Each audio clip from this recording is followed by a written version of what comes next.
महाराष्ट्र में शिवसेना को लेकर चल रहे रार के बीच सुप्रीम कोर्ट ने अचानक चुनाव आयोग को ये बड़ा फैसला सुनाया कि अभी जो चुनाव चिन्ह पर वो फैसला ले रहे हैं उस पर अपनी सुनवाई रोक दें, यानी उस पर कोई बड़ी कार्रवाई ना करें, क्योंकि तफ्तीश से सुप्रीम कोर्ट पहले इस मामले की जांच पड़ताल कर रहा है कि आखिर पूरा मामला क्या है अयोग्य और योग्य को लेकर विधायकों के। तो वहीं अचानक से सुप्रीम कोर्ट ने भी 5 जजों की संविधान पीठ को जब ये मामला सौंपा तो हर कोई यही बात जानना चाहता था कि आखिर इस मामले की सुनवाई क्या होगी। अभी 29 अगस्त को जब मामले की सुनवाई चल रही थी, इस बीच यहाँ पर बड़ी खबरें सामने आई थी, लेकिन अचानक से शिवसेना को लेकर कुछ अलग खबरें थी, जहाँ पर जो एनवी रमना थे उनका यहाँ पर जो पद था वहाँ से नियुक्ति हटती नजर आई थी। फिर उसके बाद कोई दूसरे यहाँ पर बड़े लॉयर की यहाँ पर कह सकते हैं एंट्री देखने को मिली इस मामले में। एक तरफ कपिल सिब्बल, दूसरी तरफ यहाँ पर तमाम शिंदे गुट के वकीलों का दावा ये है कि उनकी जीत होगी। लेकिन दल बदल कानून को लेकर जो दलीलें कपिल सिब्बल ने पेश की थी उनको देखते हुए यही आधार माना जा रहा है कि काफ़ी हद तक उद्धव ठाकरे की जीत हो सकती है।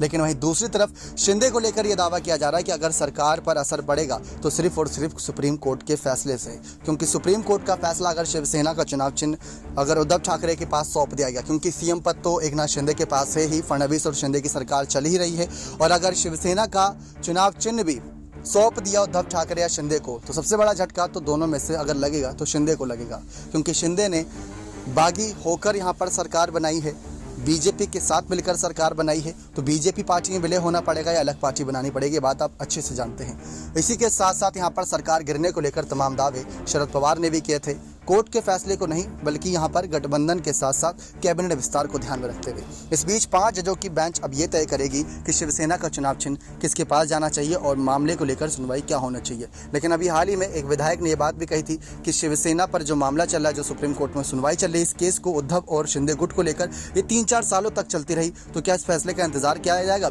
हम इतने में दोबारा सरकार बनाकर हम वापस यहाँ पर आ जाएंगे। लेकिन सबसे बड़ी जो दिक्कत है वो ये है कि आखिर चुनाव चिन्ह के आधार पर किसको बहुमत मिलेगा, किसको वोट मिलेगा, क्योंकि एक तरफ उद्धव ने दावा कर रखा है, उद्धव गुट ने, कि शिवसेना का चुनाव चिन्ह इनका है, शिवसेना उनकी है, तो दूसरी तरफ वहीं कह सकते हैं शिंदे गुट ने दावा कर रखा है कि शिवसेना उनकी, असली शिवसैनिक वो हैं, असली शिवसेना उनके पास है। सारे मतलब ज़्यादातर 39 विधायक 55 में से शिवसेना के शिंदे गुट के पास है। तो वो ये दावा कर रहे हैं कि शिवसेना हमारी, लेकिन उद्धव ठाकरे ये दावा कर रहे हैं कि शिवसेना हमारी क्योंकि मैं मुखिया हूं, जहां उद्धव वहां शिवसेना। ये बात संजय राउत ने भी कही थी और ये बात खुद उद्धव ठाकरे ने भी अपने जरिए कहीं ना कहीं एक तर्क के जरिए कही थी।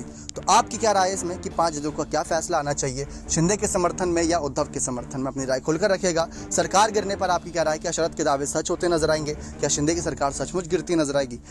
कमेंट सेक्शन खुले हैं। शिवसेना को लेकर जो रार चल रहा है, आप जनता ही तय कर सकती है कि आप किसके पास यहाँ पर चुनाव चिन्ह देखना चाहते हैं। नेक्स्ट 9 न्यूज़ रूम की रिपोर्ट।